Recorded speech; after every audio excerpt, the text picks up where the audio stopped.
तो सत जी राम सभी को।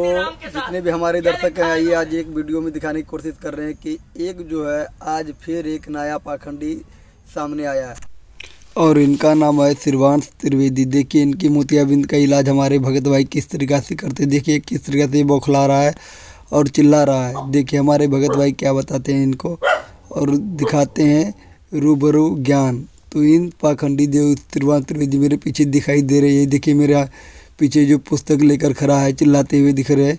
तो आइए हमारे भगत भाई इनको कैसे जवाब देते हैं, देखिए इस वीडियो अंत तक सब्सक्राइब देखिए। सत्य ग्रंथों पर आधारित और सत्य कथाओं पर आधारित पुस्तकों का वितरण किया जा रहा था। उस मेले में ये श्रीवांश अपना झोला टांग कर पहुँच गया और साथ में जो पैसे भीख मांग कर इकट्ठा किए थे उससे कुछ गुर्गों को भी साथ ले लिया और सदग्रंथों पर आधारित इन पवित्र पुस्तकों के प्रचार को रोकने की कोशिश में लग गया।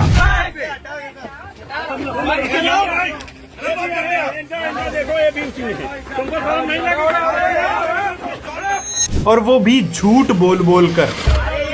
ये धर्म देखो अपना, ये सीता माता के रूप में ऐसे क्यों कर रहे हो भाई? माता पार्वती क्या लिखा है?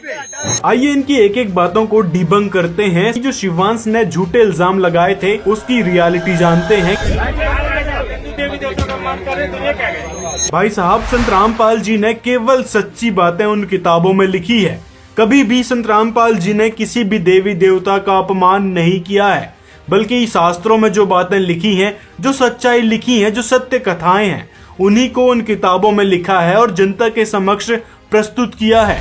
अब आप श्रीवांश जैसी जड़ बुद्धियों की बातों में आओगे तो झूठी बातें भी आपको सच लगने लगेगी, क्योंकि इस दुर्बुद्धि का काम केवल झूठ फैलाना है और अपने गुरु के नाम को मट्टी पलीत करना है। जैसे कि इसने वहां पर उकसाने के लिए बोला था कि संत रामपाल जी महाराज ने अपनी इन किताबों में माता पार्वती का अपमान किया है, दुर्गा जी का अपमान किया है। सीता माता के रूप में दुर्गा जी माँ संभोग करने गई थी राम के साथ, यह लिखा है इन्होंने। ऐसा नहीं लिखा। इसीलिए इसको जड़ बुद्धि कहा था। ये लोगों को उकसाने में लगा है झूठी बातें बोल बोल कर। आइए देखते हैं गरिमा गीता की उस किताब में क्या था वो पूरा प्रकरण। देखिए गरिमा गीता की पुस्तक का पेज नंबर 88 और 89। इसका प्रकरण कुछ इस प्रकार से है कि एक समय जब रामचंद्र जी वनवास में माता सीता की खोज कर रहे थे, तब ऊपर से शिव जी और पार्वती जी उनको देख रहे थे। तब शिव जी ने श्री रामचंद्र जी को प्रणाम किया था। तो फिर पार्वती जी बोली कि आप किसको प्रणाम कर रहे हो? तो वहाँ शिव जी ने कहा था कि मैं अपने बड़े भाई श्री रामचंद्र जी रूप में जो विष्णु जी हैं उनको प्रणाम कर रहा था। तब पार्वती जी बोली कि वह तो राजा दशरथ का पुत्र श्री रामचंद्र है, इसको आप भगवान कह रहे हो। भगवान शिव बोले, पार्वती आप नहीं जानती, यह भगवान विष्णु के अवतार ही रामचंद्र जी हैं। इनकी पत्नी को कोई उठा ले गया, इसलिए विलाप व तलाश कर रहे हैं। गौरी यानी पार्वती जी बोली, भगवान कभी रोते हैं क्या? मैं तो इनकी परीक्षा लूंगी। यानी यहाँ पर पार्वती जी उनकी परीक्षा लेने की बात कह रही हैं, तब इसको प्रणाम करूं। शिव जी बोले कि परीक्षा मत लेना, लेकिन उमा ने यानी पार्वती जी ने ऊपरले मन से कह दिया कि अच्छा परीक्षा नहीं लूंगी। परंतु शिव जी के दूर जाते ही छिपकर सीता जी का रूप बनाकर यह सोचकर कि मुझे सीता जानकर प्यार व संतोष करेंगे, श्री रामचंद्र जी के सामने आ गई। लेकिन हुआ इसके विपरीत। जैसे ही माता पार्वती सीता के रूप में उनके सामने गई, तब श्री रामचंद्र जी बोले, हे दक्ष पुत्री, हे दक्ष की बेटी, भगवान शिव को कहाँ छोड़ाई, अकेली क्यों आ गई? इस बात से वो इतना शर्मिंदा होगी कि फिर प्रणाम किया कि भगवान शिव आपको ठीक ही प्रणाम कर रहे थे, आप तो सचमुच जानी जान हो। फिर अपने कैलाश पर्वत पर वापस आ गई। तो दोस्तों आप इस प्रकरण से ही समझ सकते हैं कि इस श्रीवांश जैसे मंद बुद्धि की क्या मानसिकता थी ये सारा झूठ बोलने की, किस प्रकार ये लोगों को उकसाने में लगा था। पार्वती माता राम के पास इसलिए जाती है कि उनको संभोग करना है और ये पुण्य कर रहे हैं ये जेलधाम निवासी। और इसी प्रकार ये हमारे जो नकली धर्म गुरु हैं वो भी हमें उकसाने में लगे रहते हैं और यही हाल श्रीवांश का है। जैसे ही इसको पता चलने लगा कि संत रामपाल जी तो सभी सदग्रंथों को खोल कर दिखा रहे हैं, हमारे गुरुदेव की दुकान तो बंद हो जाएगी और जो धर्म का नाम पर धंधा कर रहे हैं उनकी भी दुकानें बंद हो जाएगी, यहाँ तक कि ये जो गुरु बनने की फिराक में शिवांश जैसे मूर्ख लोग लगे हैं, उनकी भी दुकान आगे चल के बंद होगी। तो ये सोचकर ये लोगों को झूठ बोल बोल कर उकसाने में लगा था। अब आगे देखिए इसी गरिमा गीता की पेज नंबर 90 पे क्या बताया गया है। यहाँ पर शिवजी कह रहे हैं कि उमा पर पूरा विश्वास किया कि यह मेरी प्राण प्यारी है, मुझे स्वप्न में भी धोखा नहीं दे सकती, इसने भी मुझे धोखा दिया, झूठ बोला कि मैंने श्री राम जी की परीक्षा नहीं ली। अब संसार में ऐसा कौन है जिस पर विश्वास किया जाए। यह विचार कर शिवजी ने फैसला किया कि ना रहेगा बांस ना बजेगी बांसुरी, मैं अपने कामदेव को ही समाप्त कर देता हूँ, जो मेरा सबसे बड़ा दुश्मन है, यानी जिसके कारण उन्होंने शादी करी थी काम नाश करने के लिए, तो उसको नष्ट करने के लिए शिवजी प्रयासरत थे। लेकिन बाद में और क्या हुआ उनके साथ, इसी गरिमा गीता की किताब में लिखा है। तो यहाँ से आप समझ सकते हैं दोस्तों कि जब भगवान शिव ही ये कर्म बंधन यानी काम वासना से मुक्त नहीं हो पाए, तो फिर आपको कहां से मुक्त कर देंगे इस भवसागर से, वो भी आप यहीं से इस कथा से समझ सकते हैं। और आप पूरी कथा पढ़ना है तो लिंक डिस्क्रिप्शन में है इस पुस्तक का, पेज नंबर 88 से आप पढ़ सकते हैं। संत रामपाल जी महाराज के ज्ञान के आगे यदि आप ऐसे ही अड़ंगा अड़ाओगे तो आप अंधे गधे वाला काम कर रहे हो। जैसे एक समय एक अंधा गधा रेल की पटरी पर खड़ा हो गया और उसने देखा भाई गड़ गड़ गड़ होता आ रहा है, कोई तुझे डिस्टर्ब करने आ रहा है। जिधर से उसने आहट सुनी उधर दोनों पैर कर लिए पिछले और दलुत्ती पिना ली कि मुझे कोई छेड़ेगा। होता राजा बना खड़ा था बीच में, उसने ये नहीं मालूम था कि तू खुद गलत स्थान पर खड़ा है, रेल के मार्ग में खड़ा है तू। जब ट्रेन निकट आई उसने अपनी शक्ति दिखाई, दोनों दुलती तलाई और ट्रेन में पटक कर टुकड़े टुकड़े कर दिया भाई। तो पुण्यात्माओं, इस परमात्मा कबीर जी के मार्ग में ये अंधे गधे हैं जो बाधक बन रहे हैं। समय आएगा परमात्मा इनको वो सजा देगा, याद रखेगा इनकी कई पीढ़ियों तक, और पूरा विश्व याद करेगा ऐसे जालिम लोगों ने जो भगवान के मार्ग में बाधा करते हैं। इन्हें मदद करनी चाहिए। ऐसा परोपकार हो रहा है, लाखों लोगों के सुख हो रहे हैं, बुराइयां छूट रही हैं, समाज की कुरीतियां दूर हो रही हैं, इनको वो एक आंख नहीं सुहा रही है। बोलो ये जेल धाम निवासी ये इसकी बातें सुनो जा करके। आप शब्द हम नहीं बोल रहे हैं आपसे, आप क्यों बोल रहे हो ऐसा? हम तो इसमें क्यों लिखा देवी देवताओं के बारे में? जो प्रमाण है वो लिखा गया है। हाँ, ये गुटखा छाप अगरबत्ती हमको सिखाएंगे क्या गलत है क्या सही। इनको गोबर खाने से फुर्सत नहीं है और ये चले हैं देवी देवताओं के बारे में बोलने। ठीक भाई साहब, मैं बंद कर लिया ना। आप बोल जो हमारे धर्म का, आप हमारे धर्म के खिलाफ बोलोगे? तुम्हारा धर्म नहीं है, यहाँ क्यों आए हो? हमारा धर्म नहीं है, ये शर्म नहीं है। ये लोग हिंदू हिंदू के नाम पर क्या परिभाषा हिंदू की बोल। पहली बात, ये हिंदू धर्म का इतना रोना रो रहे हैं, हर एक बात पे हिंदू धर्म का अपमान कर रहे हो, हिंदू धर्म का विरोध कर रहे हो, तो इनको हिंदू धर्म की परिभाषा तक नहीं पता कि हिंदू धर्म आखिर क्या है। कुछ लोग कहते हैं कि हिंदू धर्म तो सनातन है, शुरू से ही चला आ रहा है, सतयुग से हिंदू धर्म चला आ रहा है। कुछ लोग कहते हैं कि हिंदू धर्म ही वैदिक धर्म है, सनातन धर्म है।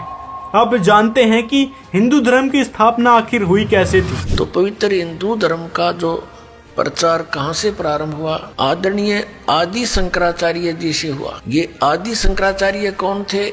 उन्हीं की जीवनी में लिखा है कि ये भगवान शंकर ही स्वयं अवतार धार के आए थे और माता के गर्भ से जन्म लिया। 8 वर्ष की आयु में ये दीक्षित हो गए थे, संस्कृत बचपन से ही पढ़ने लग गए थे और 32 वर्ष की उम्र में इनकी मृत्यु हो गई थी रोग के कारण। इतना तो पुण्यात्माओं मानना पड़ेगा, इनका योगदान है इन महापुरुषों का कि शंकराचार्य जी का जन्म उस समय होना एक वरदान सिद्ध हो गया हमारे लिए, क्योंकि उस समय बौद्ध धर्म का बहुत प्रचार हो रहा था और शंकराचार्य जी ने बौद्ध धर्म का उसका विरोध किया था, ज्ञान से, झगड़े से नहीं, ज्ञान से विरोध किया था और उसका परिणाम ये निकला कि आज तक भक्ति जीवित रही। यदि बौद्ध धर्म फैल जाता भारतवर्ष में तो पूरा भारतवर्ष नास्तिक हो जाता। बौद्ध धर्म फैला चीन में, पूरा चीन नास्तिक हो गया। इसी प्रकार पुण्यात्माओं, यदि उस समय आदि शंकराचार्य जी नहीं आते तो आज हम राम का नाम भी नहीं लेते। अब यहाँ पर कुछ लोग कहते हैं, जैसे शिवांश जैसे जड़ बुद्धि लोग भी कहते हैं कि संत रामपाल जी ने हमारे धार्मिक ग्रंथों के नाम पर अपनी पुस्तकों का नाम रखा है, तो वहां पर ये संभोग बलात् जैसी बातों को क्यों लिखा। तो आइए आपको दिखाते हैं हमारे पुराणों से, महाभारत से, रामायण से, कि वहां पर भी कैसी कैसी बातें लिखी हैं, कैसी कैसी कथाएं हैं, जिनको सुनकर या फिर पढ़कर आप भी उनसे नफरत करने लगोगे, उनको फेंकने की कोशिश करोगे, लेकिन ऐसा करना नहीं, क्योंकि उनमें ही वास्तविक आपको प्रमाण मिलेंगे इस सत भक्ति को अपनाने के, जो संत रामपाल जी महाराज जी ने बताई है। पहले उनको मिलान कर लेना, फिर चाहे जो करना। देखिए, श्रीपद महापुराण में लिखा है कि एक बार श्री भगवान ने कहा, अमोघ नाम की नारी को देखकर संपूर्ण लोगों के पितामह का वीर स्खलित हो गया। आगे ही पेज में लिखा है कि सुंदरी को देखकर ब्रह्मा जी कर्मात हो गए और उसके कारण ब्रह्मा जी का वीर्यपात उस खाट पर ही हो गया जहाँ वो बैठे थे। स्कंद पुराण में भी कई कथाएं मिल जाती हैं, जैसे कि ये भार्गव ऋषि की कथा। भार्गव ऋषि ने उस कन्या का हरण किया तथा उसकी अनिष्टा होने पर भी बल प्रयोग द्वारा उससे इच्छित समागम किया। यानी ऐसी ऐसी आपको ढेरों कथाएं पुराणों में पढ़ने को मिल जाएंगी। इसीलिए संत रामपाल जी ने परमात्मा का संविधान बताया है कि ये ऋषि महर्षियों को सत्य साधना नहीं मिली, जिसके कारण ये कुकर्म करने लगे, हठ योग करने लगे और डले ढोकर चले गए। और जो इन्होंने साधना करी, इसके कारण हमने उनको महान समझ लिया कि भाई ये तो बड़े ऋषि महर्षि थे, बड़ी साधना करी है इन्होंने, लेकिन ये डले ढोकर गए हैं। अंत में इनको जो साधना करी है, जो मंत्र का जाप किया है, उसका फल स्वर्ग में मिल जाएगा। उसके बाद वापस इनको कुकर्म भोगने के लिए, पाप कर्म भोगने के लिए नरक जाना पड़ेगा और फिर 84 लाख योनि का चक्कर पड़ेगा। तो इस प्रकार इनका भी मोक्ष नहीं हुआ, क्योंकि मोक्ष होना है तत्वदर्शी संत के द्वारा बताए यथार्थ आध्यात्मिक ज्ञान और मंत्रों से, और वो यथार्थ ज्ञान और वो मंत्र ऋषियों को मिल नहीं पाए, जिसके कारण वो डले ढोकर और ऐसे कुकर्म करने पर आतुर हो गए, जो अपनी इंद्रियों को भी वश में नहीं कर पाए। इंद्रियां भी वश में परमात्मा के ज्ञान आधार पर परमात्मा की शक्ति से ही कंट्रोल हो सकती है। न ही शिव जी इस काम वासना को वश में कर पाए, ना ही ब्रह्मा जी, ना ही विष्णु जी। ढेरों कथाएं मिल जाएंगी इन पुराणों में, शिव जी की, ब्रह्मा जी की, विष्णु जी की, कि इन्होंने किस प्रकार के कर्म किए, यहाँ तक कि इंद्र आदि की बहुत सी कथाएं हैं। तो ये सारे देवता भी इन कर्म बंधनों से नहीं मुक्त हो पाए, तो आप इनकी भक्ति करके कैसे आप पाप कर्मों से मुक्त हो पाओगे। संत रामपाल जी महाराज ऐसी बातें अपने सदग्रंथों से प्रमाणित करके बताते हैं। अब आपको दिखाते हैं शिवांश के आराध्य और पूजनीय श्री रामचंद्र जी की जीवनी श्रीमद वाल्मीकि रामायण में आखिर क्या क्या बातें लिखी हुई हैं। तो आप इस प्रमाण को देख सकते हैं किस प्रकार की बातें इस श्रीमद वाल्मीकि रामायण में लिखी हैं, जिनको पढ़ने में तक मुझे शर्म आ रही है। ऐसी ऐसी बातें इन किताबों में लिखी हैं। अब देखिए, महाभारत में यहाँ पर तो कन्या को मूल्य देकर, यानी कुछ पैसे देकर खरीदने की बात को भी उत्तम बताया गया है। ये तो कुछ ही बातें थी, अभी श्री कृष्ण जी की तो पूरी बातें रह गई हैं, जो श्रीमद भागवत सुधा सागर में लिखी हैं। पूरी लीला है कि उन्होंने कैसी कैसी अभद्र हरकतें करी। अब आपको दिखाते हैं पद्म महापुराण से शिव जी के बारे में, कि शिव जी ने किस प्रकार की हरकत करी थी। यहाँ पर लिखा है, श्री भगवान ने कहा, पहले भगवान शिव गंधर्वों, किन्नरों तथा मनुष्यों की सुंदर तथा युवती स्त्रियों को मंत्र के द्वारा बहुत दूर आकाश में खींचकर तपस्या के बहाने उन सबों के साथ रमण करते थे, यानी वही भोग विलास करते थे। वहां पर अत्यंत मनोहर कुटी बनाकर उन सबों के साथ महेश्वर कर्मात होकर क्रीड़ा करते थे। उसी समय गौरी यानी पार्वती जी का चित्त उद्भ्रंत हो गया। उन्होंने ध्यान योग के द्वारा क्रीड़ा करते हुए जगदीश्वर को देखा, यानी शिव जी को देखा। उनको स्त्रियों के साथ भीतर गए हुए जानकर गौरी क्रोधित हो गईं। उसके बाद छेमड़करी का रूप बनाकर उन्होंने भीतर प्रवेश किया। आकाश में अत्यंत दूर एकांत में कामदेव के समान क्रांति वाली सुंदर स्त्रियों के मध्य में विद्यमान शिव जी को स्त्रियों के साथ आलिंगन करके बार बार क्रीड़ा करते हुए और आश्वस्त होकर खूब चुम्बन करते हुए काम परस्त शिव जी को देखकर यानी पार्वती जी। अब आप यहाँ पे सीधे समझ सकते हैं और आप पढ़ भी सकते हैं, आगे बहुत सी बातें लिखी हुई है। तो यहाँ पर शिव जी तक पकड़े गए हैं औरों की स्त्रियों के साथ आलिंगन करते हुए, क्रीड़ा करते हुए। इसी कारण संत रामपाल जी ने कहा था कि ये केवल निचले स्तर के भगवान हैं, ये हमको कुछ क्षणिक लाभ ही दे सकते हैं और वो भी हमारी किस्मत के आधार पर। जब ये दुखों को ही दूर नहीं कर सकते, किस्मत को ही नहीं बदल सकते, तो फिर मोक्ष तो बहुत दूर की बात है। ऐसी ढेरों कथाएं हैं जो संत रामपाल जी ने अपनी इस पुस्तक गरिमा गीता की में बताई हैं, जिसको देखकर और पढ़कर ये शिवांश बौखला उठा है और लोगों को झूठ बोल बोल कर उकसाने में लगा है। यहाँ तक कि जितनी बातें वीडियो में बोलता है, सारी की सारी इसकी बात झूठी होती हैं। और झूठ बोलने का भी यही कारण है कि इनके गुरुओं की दुकानें बस चलती रहें, जो झूठ के बेश पर ही टिकी हैं। ऐसे ही दोस्तों, कृष्ण जी के बारे में भी संत रामपाल जी महाराज ने ऐसी गरिमा गीता की पुस्तक में लिखा है, जिनको आप पढ़ सकते हैं कि किस प्रकार से कृष्ण जी और काल भगवान की कथनी और करनी में अंतर था। यानी कृष्ण जी कुछ और कर रहे हैं और गीता का उपदेश कुछ और दिया जा रहा है, जिनको संत रामपाल जी ने इस प्रमाण में पूरा स्पष्ट किया है। उसको भी आप इस गरिमा गीता की पुस्तक में पढ़ सकते हैं। तो अब दोस्तों, संत रामपाल जी ने यदि इन सारी बातों को आपके समक्ष रख दिया, जनता को दिखा दिया, तो क्या संत रामपाल जी हिंदू विरोधी हो गए? नहीं, संत रामपाल जी ने यथार्थ विधि बताई है भक्ति मार्ग की, और इन सारे देवी देवताओं की सच्चाई बताई है कि जिनको हम परम आदरणीय और इष्ट माने बैठे थे, वो कितने लेवल के भगवान थे और ये हमको कहाँ तक के सुख दे सकते थे। और हमको पूर्ण सुख कौन दे सकता है, कौन है वह पूर्ण परमात्मा, उसकी जानकारी किस ग्रंथ में लिखी है और क्या विधि बताई गई है उसको पाने की, ऐसी सच्ची बातें संत रामपाल जी ने अपनी उन पुस्तकों में लिखी थी। लेकिन ये जो जड़ बुद्धि लोग हैं, जो गुटका छाप गुर्गे हैं, वो लोग कहाँ से समझेंगे? वो तो इस शिवांश जैसे जड़ बुद्धि और नकली गुरुओं की बातों को आड़े ला रहे हैं, उनकी बातों को ही मान रहे हैं कि उन्होंने जो कह दिया वो ही सही है, आगे हमने मानना नहीं है। तो ऐसे अंध भक्तों से आप लोगों को बचना है, और जो अंधभक्त बने बैठे हैं उनसे भी हम निवेदन करना चाहेंगे कि अपने सदग्रंथों की सच्चाई को समझें। ये नकली गुरु जो पाखंडी ब्राह्मण बने बैठे हैं, उनके बारे में रामचरितमानस में तक ऐसे शब्द कहे गए हैं जिनको आप खुद पढ़ सकते हो। तो ऐसी बातें कही गई हैं इन ब्राह्मणों के बारे में, जो शिवांश नारायण द्विवेदी अपने आप को कहता है, ब्राह्मण कहता है। तो इन ब्राह्मणों के बारे में कुछ ऐसी बातें कही गई हैं। माता दुर्गा के साथ लिखा है, ये देखो कब हुआ, खाओ प्रमाण।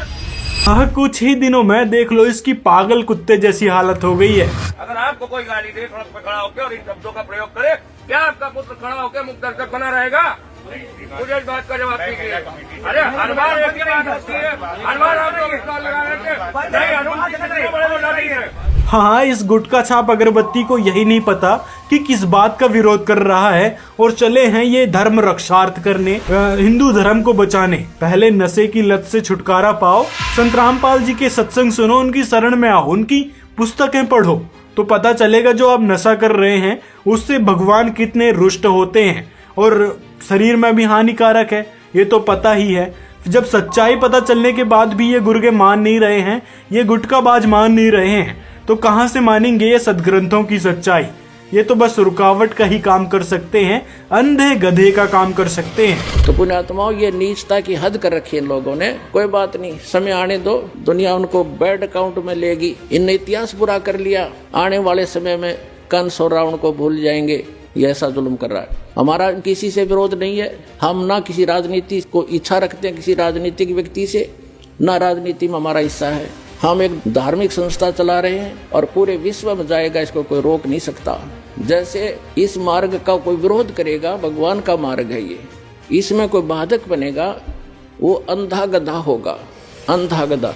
पार्वती माता राम के पास इसलिए जाती है कि उनको संभोग करना है, और ये पुण्य कर रहे हैं ये जेलधाम निवासी। तो दोस्तों, ऐसी झूठी बातें फैलाकर लोगों को बरगलाने की कोशिश में ये नकली गुरु के चेले लगे रहते हैं। लेकिन आपने सत्य सनातन धर्म को अपनाना है, जो हिंदू धर्म, मुस्लिम धर्म, सिख धर्म, ईसाई धर्म से पहले था, जो आज के समय में सत्य सनातन धर्म के बारे में, उस आदि सनातनी पूजा के बारे में संत रामपाल जी महाराज जी बता रहे हैं, जो सतयुग में भी चलती थी, द्वापर त्रेता में भी चलती थी।